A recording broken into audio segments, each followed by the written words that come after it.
नमस्कार। फिर एक बार आपके सामने हूं मैं, राजेश त्रिपाठी, विधायक चिल्लूपार आपका।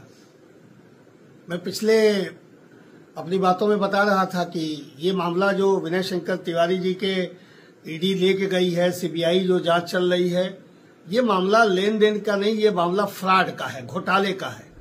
मैं आपसे कह रहा था ना कि इन लोगों के घोटाले का पूरा इतिहास पुराना इतिहास है। एक बार जरा पीछे जाइए और याद करिए, जब स्टाम्प शुल्क पंजीयन मंत्री थे इनके पूज्य पिताजी, तो उस समय स्टाम्प घोटाला हुआ था उत्तर प्रदेश में, और बड़ा घोटाला हुआ था, और अखबार ने छापा था कि स्टाम्प घोटाले का मास्टरमाइंड गोरखपुर के हाथे में छिपा हुआ है। स्टाम्प घोटाला भी हुआ था। उसके पहले एक फर्जी ड्राफ्ट घोटाला हुआ था जो मध्य प्रदेश में हुआ था, और बड़े बड़े अखबारों में, दैनिक भास्कर में छपा था कि ड्राफ्ट घोटाला, ड्राफ्ट ही फर्जी बैंकों में दिया। जो बैंक को ड्राफ्ट इन लोगों ने, प्रॉपर्टी जो ये लोग ठेकेदारी करते थे, तो जो ड्राफ्ट दिया जाता है सिक्योरिटी मनी में के रूप में, वो पूरा जांच हुई तो पता लगा कि मध्य प्रदेश में सारे जो ड्राफ्ट लगाए गए थे बैंकों में, वो फ्रॉड थे, फर्जी थे। नारायण दत्त तिवारी जी की सरकार थी उत्तराखंड बनने के बाद। नारायण दत्त तिवारी के परिवार से इन लोगों के भी अच्छे संबंध थे। वहां सड़क घोटाला हुआ, अखबारों में छपा कि साहब जो सड़क बनी ही नहीं मौके पर, उसका भुगतान हो गया, मौके पर सड़क ही नहीं है, सड़क घोटाला। यही परिवार, यही आता परिवार। अजय राय जी, आदरणीय अखिलेश यादव जी, जरा घोटालों की लिस्ट देखिए।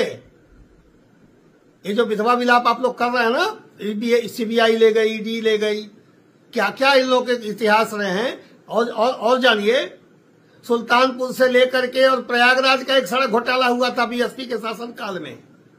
तब नसीमुद्दीन सिद्दीकी जी सड़क लोक निर्माण मंत्री थे, और ये लोग बीएसपी में भी आ चुके थे चुनाव हारने के बाद, पूरा खानदान।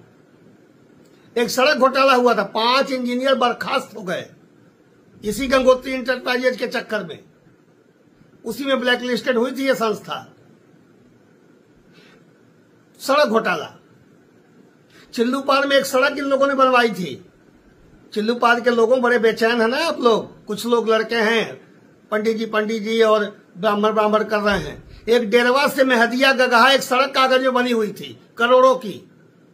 जैसा आज तारीख बताइए, डेरवा से मेहदिया कोई सड़क है क्या? उस सड़क को बनवाने का पूरा पैसा गायब। इसके अलावा करोड़ों रुपए हर साल, हर तीसरे साल उसके मरम्मत के लिए आते थे। जब मैं मिनिस्टर हुआ तो मेरे सामने मामला, हमने कहा यार ये तो सड़क ही नहीं बनी है, मैं तो कछार का ही रहने वाला हूं, ये डेरवा से गगहा मेहदिया कोई सड़क बनी ही नहीं है, ये कहां से पैसा आ रहा है? उसकी इंक्वायरी कराई, तब जाके पता लगा कि नहीं साहब, गलती से आ गया। एक ही सड़क छपिया उमराव से लेके बेलसड़ी वाली जो टाड़ा होके जाती है, 3 विभाग बना डाले, सड़क 1, विभाग 3।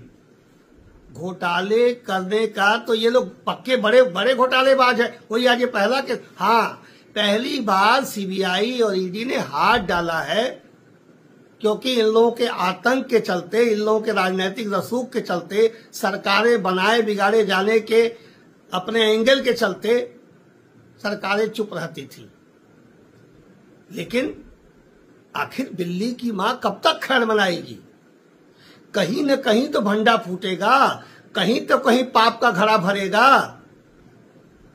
ये कोई नया इन लोगों का खेल नहीं है।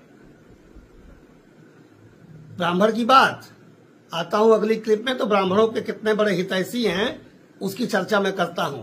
मैंने ये बताया आपको कि ये कोई एक बैंक घोटाला, केवल 7 बैंकों का फ्रॉड नहीं, पुराना इतिहास रहा है घोटाले का।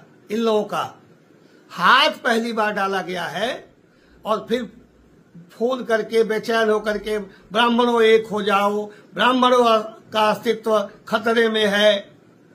वो नाई वाली कहानी है, नाई के घर दूध दही गाय लगती थी तो नाई संतुष्ट था, नाई की गाय चोरी हो गई तो कहा साहब पूरी प्रजा बड़ी परेशान है, बिना दूध दही के है। वही इन लोगों का है। ये लोग सत्ता में रहते हैं, ये लोग विधायक रहते हैं, सांसद रहते हैं, मिनिस्टर रहते हैं, तो पूरा ब्राह्मण समाज अमन चैन में। और जो ये लोग सत्ता से बाहर होते हैं, ब्राह्मण खतरे में, ब्राह्मण खतरे में।